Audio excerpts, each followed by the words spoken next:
नमस्ते प्रणाम। और आर्या रिकॉर्ड्स बनारस में खुल रहा है, तो आर्या आपको ढेर सारी शुभकामना बनारस में रिकॉर्डिंग स्टूडियो खोलने के लिए। हमेशा आप जिस तरह सबके दिल में राज करते हैं वैसा ही करिए, मेरी शुभकामना है। भोजपुरी समाज के लिए जो बेहतर हो आप करिए, हम सबका साथ आपको मिलता रहेगा। और अच्छा काम करिए और अपना नाम करिए। Love you Arya.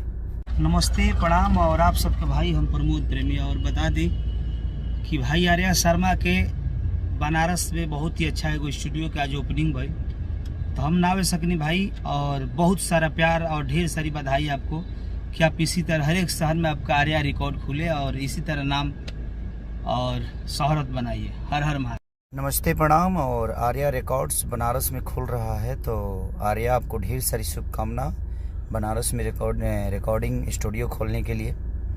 हमेशा आप जिस तरह सबके दिल में राज करते हैं वैसा ही करिए, मेरी शुभकामना है। भोजपुरी समाज के लिए जो बेहतर हो आप करिए, हम सबका साथ आपको मिलता रहेगा। और अच्छा काम करिए और अपना नाम करिए। Love you Arya.